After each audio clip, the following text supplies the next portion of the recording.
I'm Liz Garvey. I'm the co-owner of Wilmar Chocolates in Appleton. We are a confectioner chocolatier. We make all of our chocolates in small batches using locally produced ingredients. The business was started in 1956 by Wilbur and Mary Jane Cernka, and that's how the business Wilmar Chocolates got its name. They took the W-I-L from Wilbur and the M-A-R from Mary Jane, and they put it together, and it came up with Wilmar. Our family bought the business in the 1980s, and we've owned it ever since. We made a few changes. We have a lot more employees. When we started out, we had 1 employee. Now we have 36 staff members. Northeast Wisconsin is blessed with many, many chocolatiers.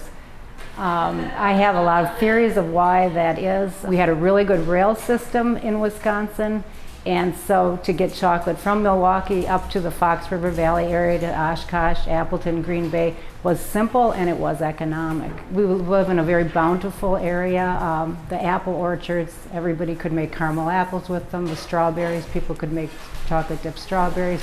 Raspberries, caramel is probably one of the top sellers for every chocolatier, and that is thanks to the dairy industry. Another reason I think there's so many chocolate shops is because we live in a climate that is 9 months out of the year usually lower than 70 degrees.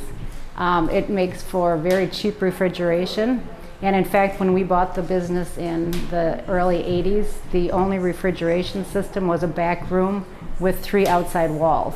A lot of people saw candy businesses that were successful. In fact, in the 1940s, Kopp's out of Green Bay was one of the biggest distributors of chocolate in Wisconsin, and I think that people saw successful candy owners, candy businesses, and they thought, wow, that looks like a really nice business, and I'd like to be doing that too.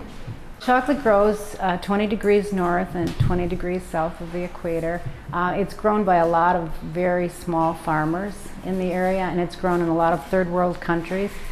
So there's always, every year actually, there's a big scare that comes out in the newspapers or in the media that talks about there's going to be a shortage of cocoa beans. I've probably been hearing that story for about 10 or 15 years, but there's some truth to it. In fact, in the Ivory Coast, for example, the Ivory Coast is the biggest producer of cocoa beans in the world, and they have been at war for at least 5 years, if not longer. The farmers are very small, and some of them don't understand sustainable agricultural practices.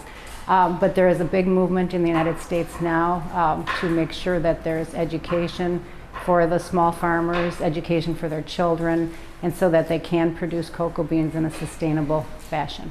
I think there's always going to be a demand for chocolate. In fact, every year since we've been in business, the amount of chocolate eaten per person has increased. I think when we started in business, it was like 20 pounds a year of chocolate that somebody would eat in the United States, and I think now it's close to 25 or 26 pounds per year of chocolate that a person might eat. So, I don't think chocolate is a trend. I think it's here to stay. I think people love it. I think it makes them feel good. I think it's a very special treat. It's a luxury, and it's something that people really look forward to in their lives.